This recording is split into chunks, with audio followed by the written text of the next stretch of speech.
Patiala house court ने जम्मू कश्मीर में आतंकी फंडिंग मामले में बारामूला से सांसद इंजीनियर राशिद की अंतरिम जमानत 28 अक्टूबर तक बढ़ा दी है। लोकसभा चुनाव में नेशनल कॉन्फ्रेंस के नेता उमर अब्दुल्ला को हराने वाले राशिद इंजीनियर की पार्टी को जम्मू कश्मीर विधानसभा चुनाव में हार का सामना करना पड़ा।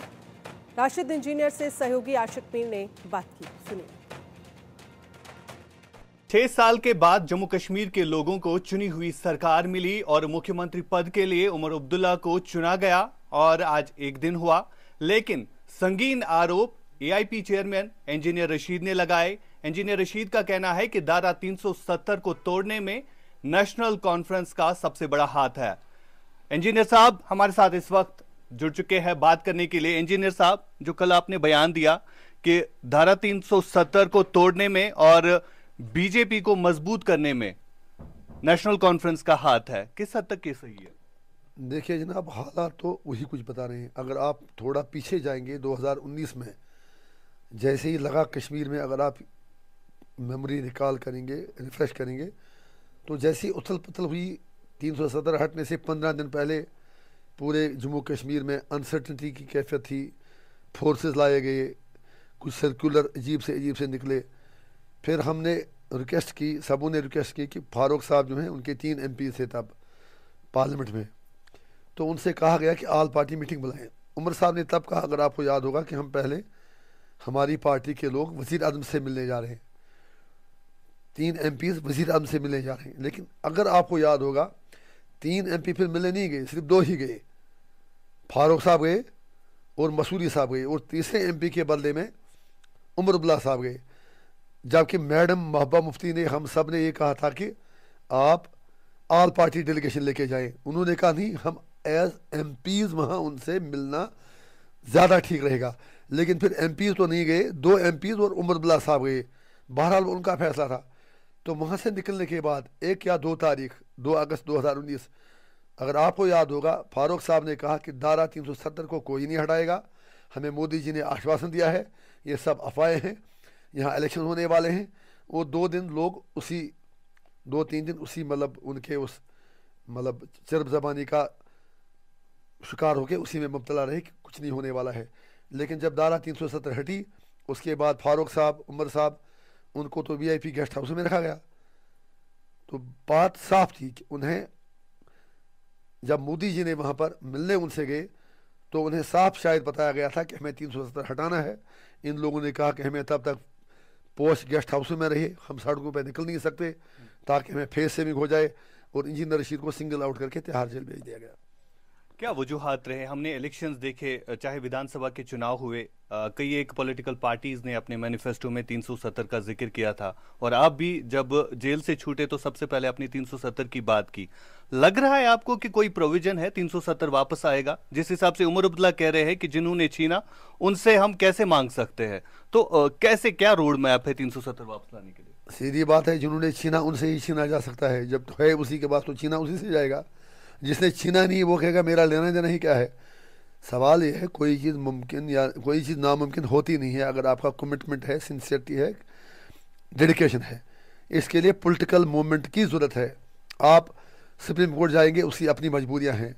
आप जब तक पॉलिटिकल मूवमेंट शुरू नहीं करेंगे, आप पॉलिटिकली दबाव नहीं बनाएंगे, तब तक 370 वापस आएगा नहीं। तो अगर आपको याद होगा, फारूक साहब ने जब वो गुपकार अलायंस बनाया था, तो उन्होंने कहा था कि हम गांधीयाई तरीके से लड़ेंगे। लेकिन एक सवाल आप उनसे मेरी तरफ से पूछिएगा अदब के साथ, कि गुपकार अलायंस का एक छोटा सा भी वो 5 मिनट का कोई प्रोग्राम बताएं जो उन्होंने 370 हासिल करने के लिए ऑर्गेनाइज किया।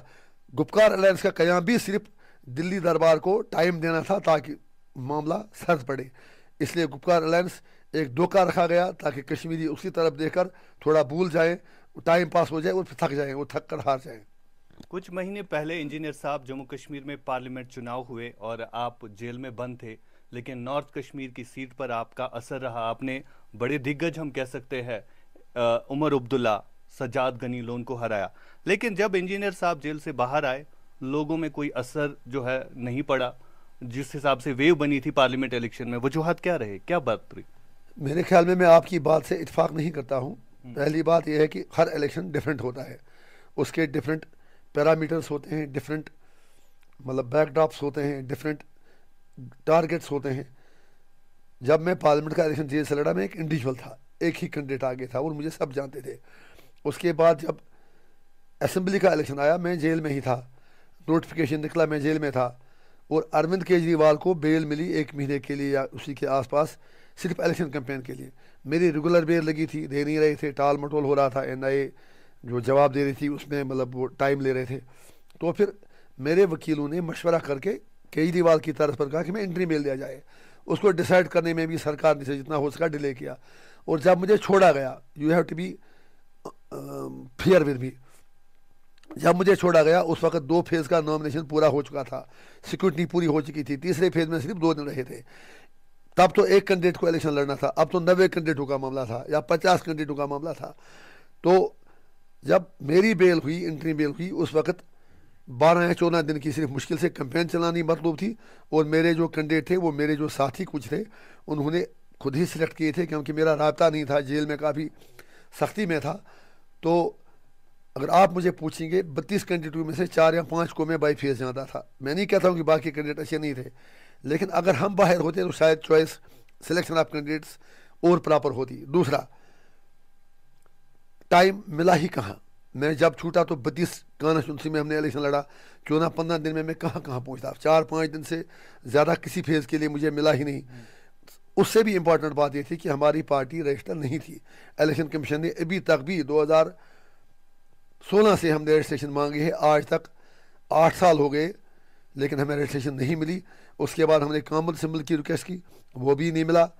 इलेक्शन कैंपेन में रोड़े अटकाए गए। बारामूला में मुझे बिल्कुल जाने नहीं गया। आपने देखा भी होगा, शोएब लोन हमारे कैंडिडेट थे वहाँ पर, तो शोएब लोन साहब की कैंपेन में हमारा जो परमिशन था वो कैंसिल हुआ। बांडीपोरा में मुझे आधी कैंपेन से वापस भेजा गया। सोपोर, इधर हंदवाड़ा और कुपवारा में, पूरे डिस्ट्रिक्ट कुपवारा में तो कुछ वर्दी पोस्ट लोग जो पुलिस के थे, जिन्हें एक खास प्लान के तहत वहाँ भेजा गया था बीजेपी के प्रॉक्सियों की मदद करने के लिए, उन्होंने भरपूर मदद बीजेपी की। हमारे लोगों को गिरफ्तार तक कर दिया, मार तक दी, लोगों को एक एक करके थाने पर लिया, उनसे मतलब दबाव, पाँव पड़े लोगों के, दबाव किया, लालच दी कि आप इंजीनियर को वोट ना दें। ये फैक्टर्स भी आपको ध्यान में रखने पड़ेंगे। लेकिन इस सब के बावजूद भी पहले इंजीनियर शेयर एक इंडिविजुअल था, आज कम से कम AIP का तो वोट शेयर बहुत बढ़िया हो गया। कम से कम साउथ कश्मीर में तो हमने 4-5 जगहों पर, मतलब त्राल और इधर शुपैया में हम तो लीड में थे कुछ काफ़ी राउंडों में।